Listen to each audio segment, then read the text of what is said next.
ঈদ যাত্রা সামনে রেখে ব্যস্ত হয়ে উঠেছে ঢাকা-চট্টগ্রাম মহাসড়ক। কিন্তু স্বস্তির যাত্রা যেন এখনো অনেক দূর। দেশের অন্যতম ব্যস্ত ঢাকা-চট্টগ্রাম মহাসড়কে চলছে নিয়ম ভাঙার প্রতিযোগিতা। উল্টো পথে গাড়ি, রাস্তার মাঝে যাত্রী ওঠানামা, আর তাতেই মুহূর্তে তৈরি হচ্ছে দীর্ঘ যানজট। এত অনিয়মের লাগাম টানার যেন কেউ নেই। তবে হাইওয়ে পুলিশের দাবি, ঈদ যাত্রা নির্বিঘ্ন করতে চেষ্টা করছে তারা।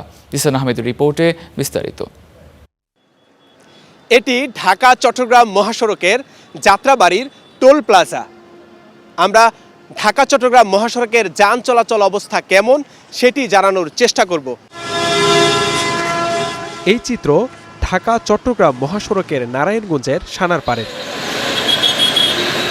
রাস্তায় অবাধে চলছে নিয়ম ভাঙার প্রতিযোগিতা।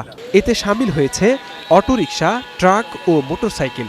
অনিয়ম জেনেও চালকরা নির্ভয়ে ছুটছেন উল্টো পথে। না, এটা অনিয়ম। মানে স্ট্যান্ডের থেকে এই জায়গা, মানে স্ট্যান্ডে ফেসিলিটি তো নামান লাগে, এই জায়গা ব্রিজের গোড়ায় নামাইতে হয়। অনিয়ম আমি মানি, আমি সচেতন লোক, তারপরে অসচেতন হয়েছে, বিপদে পড়ে। আমরা অংশটা ঢুকেছি, স্যার ভুলেছে। উচিত না কাজটা, অথচ আমরা করতে করতে অভ্যস্ত হয়ে গেছি। বিশৃঙ্খল এই মহাসড়কে এত অনিয়ম যেন দেখার কেউ নেই। রাস্তার মাঝে বাস থামিয়ে যাত্রী ডাকা হচ্ছে, মুহূর্তে সৃষ্টি হচ্ছে দীর্ঘ যানজটের। আমি আপনার হুকুমের গোলাম, আমি স্টাফ। যাত্রী নামাইছি স্যার, মহিলাটা ভার করে দিয়েছে স্যার, চলে যাচ্ছে। এত রাস্তা দাঁড়ানো জায়গা না স্যার। সড়কের এই বিশৃঙ্খলায় সীমাহীন ভোগান্তি পোহাতে হয় যাত্রীদের। তাই তাদের কণ্ঠে ফুটে ওঠে অসহায়ত্বের দীর্ঘশ্বাস। প্রশাসনটা কোনো কাজই করতেছে না দেশের জন্য। প্রশাসন থাকলে তারা তো যানজট লাগতো না। এটা দেখবে কেটা বলেন?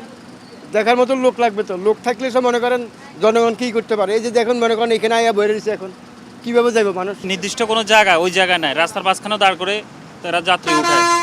অথচ এসব অনিয়ম দেখার কথা ছিল যাদের, তাদেরই দেখা মেলে না রাস্তায়। তবে দায়িত্বে থাকা হাইওয়ে পুলিশ বলছে, ঈদ সামনে রেখে সড়কে শৃঙ্খলা ফেরাতে কাজ করছে তারা।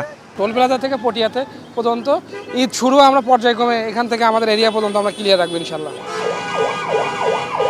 এই চিত্র কুমিল্লার ক্যান্টনমেন্টের সামনের। চট্টগ্রাম ঢাকা মহাসড়কের লেনেই চলছে উল্টো পথের গাড়ি, ফলে সৃষ্টি হচ্ছে দীর্ঘ যানজটের। অনিয়মের পক্ষে চালকরা দিচ্ছেন নানা অজুহাত।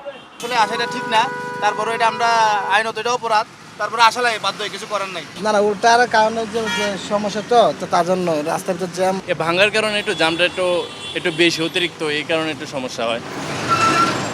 সরেজমিনে গিয়ে দেখা যায়, কুমিল্লা অংশে মহাসড়কে যানজট সৃষ্টির নেপথ্যে রাস্তা মেরামতের কাজ। ঈদ সামনে রেখে মহাসড়কের কাজ করা কতটা যৌক্তিক, এমন প্রশ্ন সাধারণ মানুষের। হাইওয়ে পুলিশ বলছে, স্বস্তির ঈদ যাত্রা উপহার দিতে কাজ করছে তারা। ঢাকা চট্টগ্রাম মহাসড়ক আমরা অত্যন্ত গুরুত্বপূর্ণ একটা মহাসড়ক, আমরা দায়িত্ব পালন করে থাকি। যেই সমস্ত এলাকায় যানজট হয় সেই এলাকাতে আমাদের বাড়তি জনবল নিয়োগ থাকবে। আমাদের হাইওয়ে পুলিশের জনবলের অতিরিক্ত আমরা আরও প্রায় 200 জনবল বাইরে থেকে আমরা পুলিশ হেডকোয়ার্টার এবং হাইওয়ে হেডকোয়ার্টারের মাধ্যমে আমরা ইতিমধ্যে পেয়েছি। তারা হয়তো আজকালকের মধ্যে রাস্তায় কাজ শুরু করবে। ঢাকা চট্টগ্রাম মহাসড়কে অনিয়ম বন্ধে কার্যকর ভূমিকা পালনের কথা জানান পুলিশ কর্মকর্তা। Zisan Ahmed, Star News, Dhaka.